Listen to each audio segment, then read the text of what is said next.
Bella Kenworthy is starting to break into a massive smile, and well, why shouldn't she? As she's the winner here at Ballito.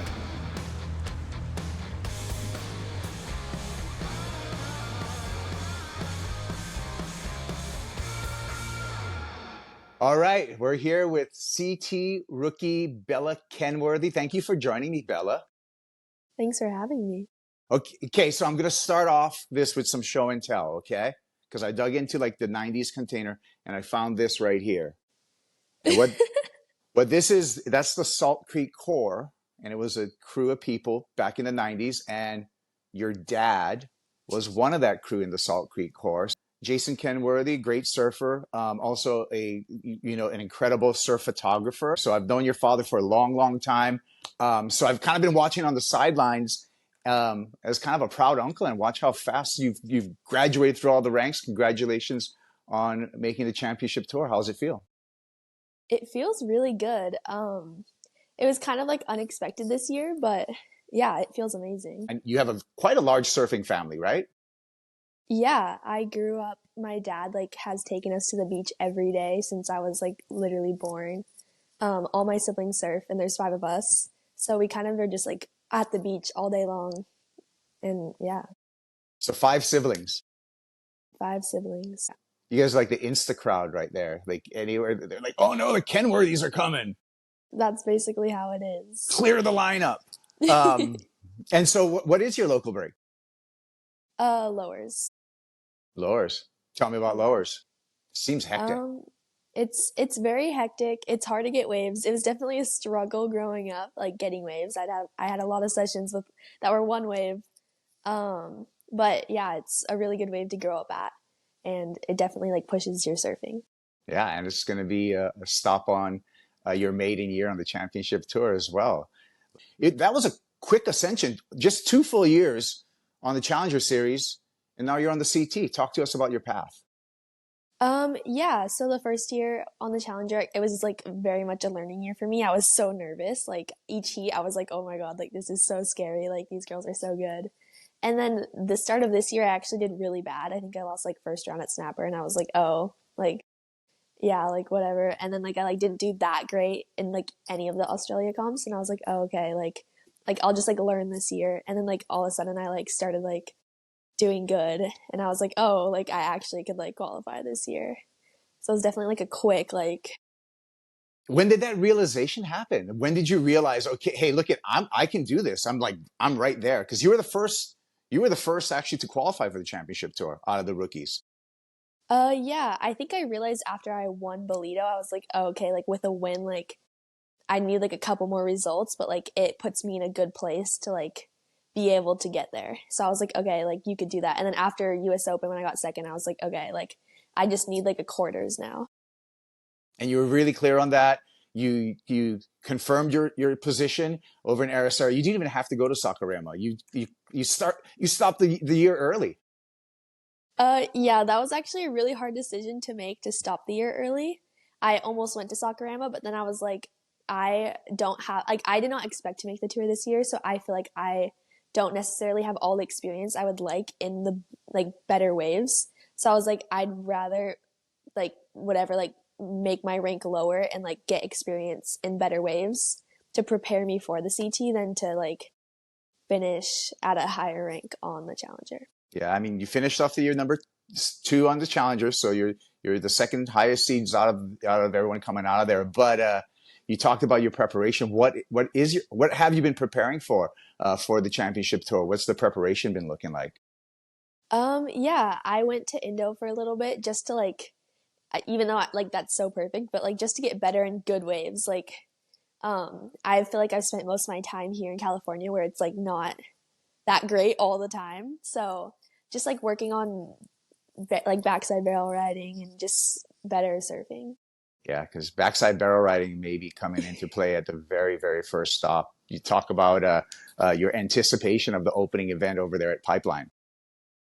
Yeah, definitely a nerve-wracking wave, a very like scary and humbling wave, but I'm really excited to push myself and yeah, see where it goes.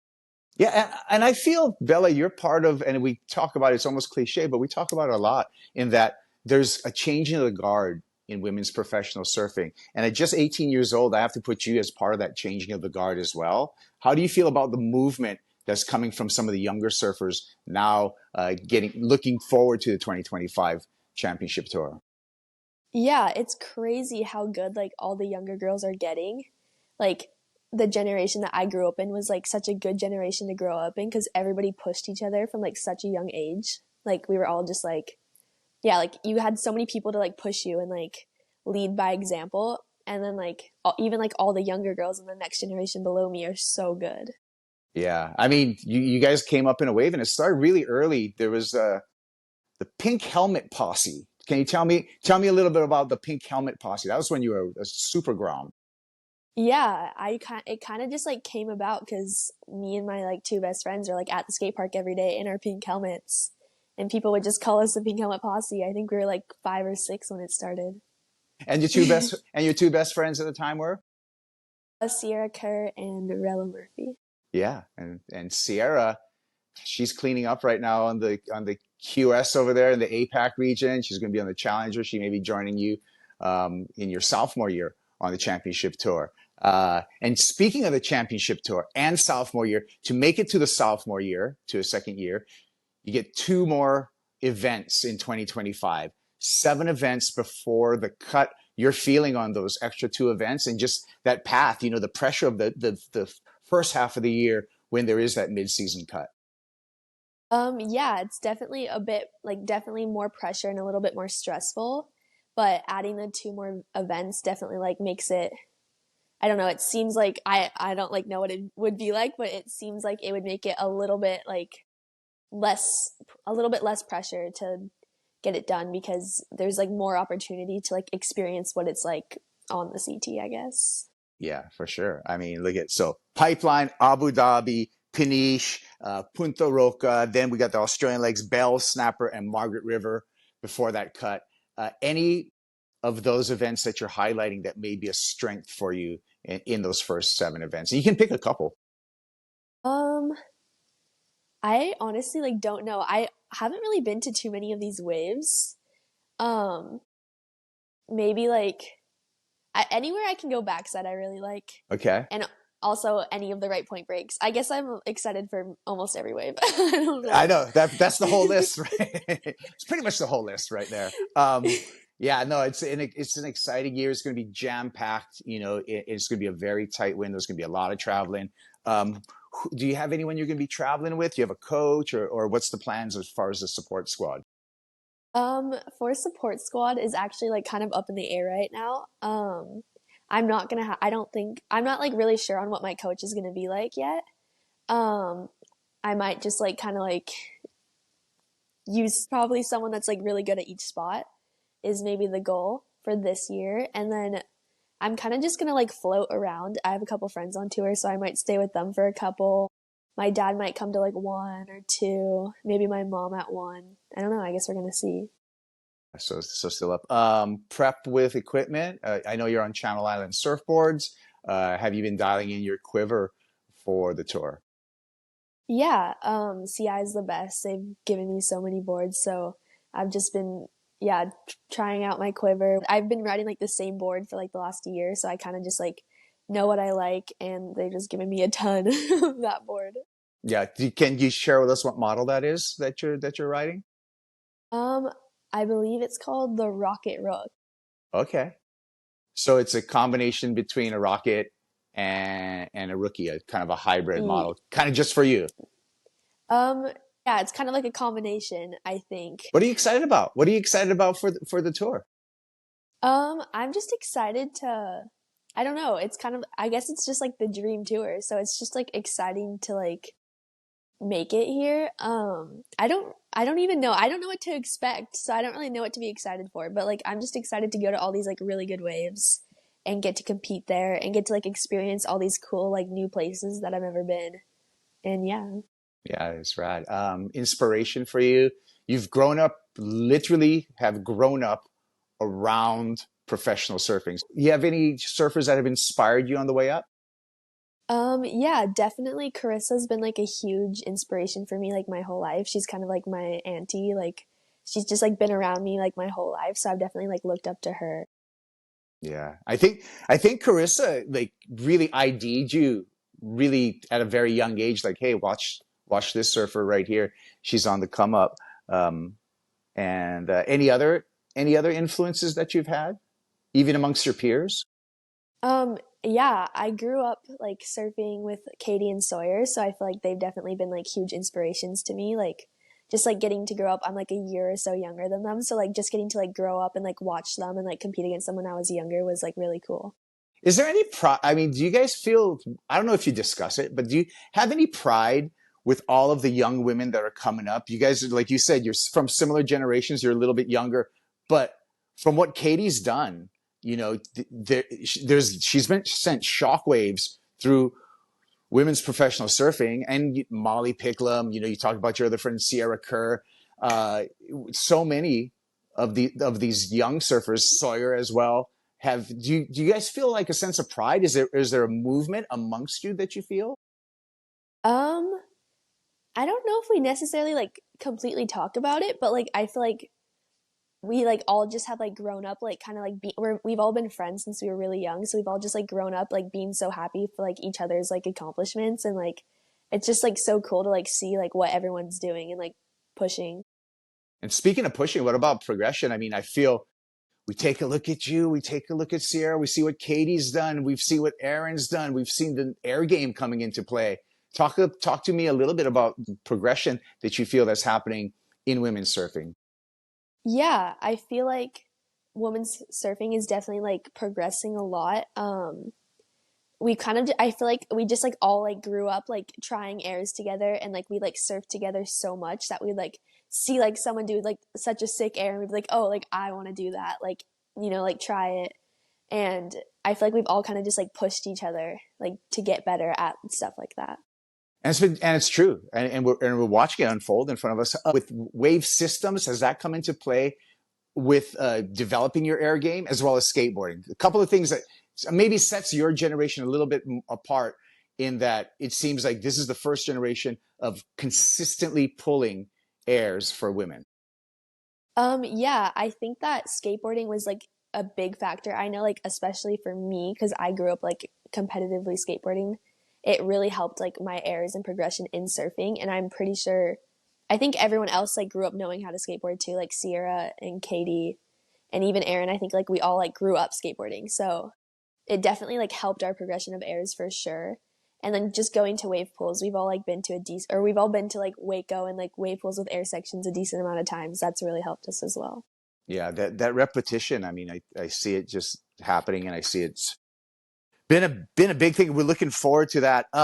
Any other things that you're anticipating, that you're looking forward to on the tour? We talk about the culture, we talk about the tour, but are you ready for the rapid fire? 7 events in a short time frame before that mid-season cut. 11 events in the regular season altogether. It's going to be a busy year for you, Bella.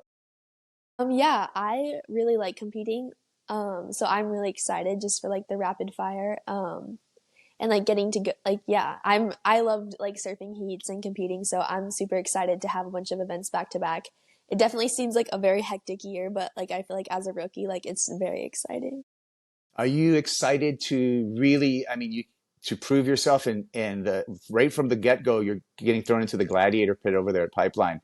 Your thoughts of just the first heat you're going to paddle out in, or even when you get to a one-on-one situation at Pipeline, and the whole lineup's yours. You can go left, you can go right, whatever you want to do out there. Yeah, it's definitely very nerve-wracking to be out at Pipe, like basically alone. Thankfully I have like a tiny bit of experience with that since I got to the Vans Pipe comp last year. Um, but yeah, it's definitely like a whole different thing. Like it's like a lot, I feel like a lot more competitive, like the CT, and it's definitely scary to be out at Pipe with one other person, but it's so cool to get like your like choice of like any wave out there.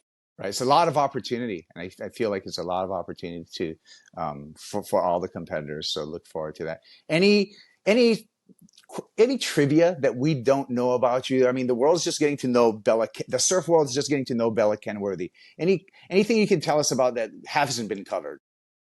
I don't know. I Everyone always asks me this question. I never know how to answer it. Yeah. Like, Well, Who's the most competitive? I mean, you got a big surfing family. When you surf family heats, who usually wins? Is it always you taking everyone else out, or is it kind of evenly split between your brothers? I'd say I almost never would win a heat against my family. Um, my dad, my dad would be judging as well, which would also like put it. I'd say loyal. My younger brother would probably win every heat Okay, cool. if it was against the family. If it was like, yeah, well, you've had some of the quickest ascension to the championship tour. You're coming in at a very young age. Just your expectations for this year coming up. Yeah, my expectations. I'm trying not to have like too crazy of expectations on myself. Like obviously I want to make the cut, but I'm trying to just like take it each event by event and not get too ahead of myself and just like focus on the event I'm at and like I mean hopefully I do good at all the events, but yeah, I'm just trying to like not get too ahead of myself and focus on each event. So Bella, we start off at Pipeline, the world's most famous, most dangerous wave, and then stop number 2, head over to the Miracle in the Middle East, the man-made Miracle in the Middle East, Abu Dhabi Surf. You had a chance to surf that wave. Your thoughts on just the man-made spectacle? What do you think about that wave? Yeah, I really enjoyed it. I definitely like struggled at first because I haven't like really been to any wave pool like that before. Like I've only ever like done air sections, so I definitely struggled at first, but once you like figure it out, it's such a fun wave. It's such like a perfect and long wave. It was crazy. It was such a cool experience. And the wave, I mean, the wave's perfect, right? But sometimes perfect waves are hard to ride because they're perfect. Talk about the mindset that's going to take to surf a wave in competition in the world's best wave system. Yeah, it's definitely like it almost feels like back like when I used to do skateboarding. Like it feels like very much like a run almost. Like you're like prepared, like you like know almost like what you're gonna do or like what you have to do on the wave. And like it's almost it almost feels like a run. I feel like honestly, Bella, I think like that mindset can actually be an advantage for you there, because that's really what it is. It's going to be a choreographed run, and having a plan is going to equal success over there. What about the whole region, the whole facility? I mean, everything's 5-star there. It's really, really, it's the nicest. It was one of the best surf trips that I've ever been on, is experiencing that place. Yeah, that place, like that whole like just like the whole like wave pool experience is crazy. Like just like even like the like around the wave pool is like such like a nice place to be, and like yeah, it was really cool. That wave pool, as in contrast to the surf ranch in Lemoore, is in salt water. Did you feel a difference between a freshwater like a Waco or a Lemoore and a saltwater over there in Abu Dhabi? Everyone was like saying that to me, but I haven't really been to Lemoore, so I'm not like really sure on like how to compare it. Because like Waco, like I just do airs, so it's like I didn't know how to compare it, but I definitely like the feeling of being in saltwater for sure. Yeah, it's incredible. Well, you should be proud of yourself, Bella. This was a fairly unprecedented rise to the championship tour. It takes a lot of surfers 10 years on the QS, on the Challenger. You got in there at a young age of 18 in just 2 years. That's incredible. So that's a great sign for the future. Thank you for catching up with us, Bella. And remember, you can see Bella Kenworthy and the rest of the championship tour, the Lexus Pipe Pro, presented by Yeti. It kicks off January 27. You can see Bella take on the rest of the world. You catch it all live on worldsurfleague.com. Thank you, Bella. Thank you.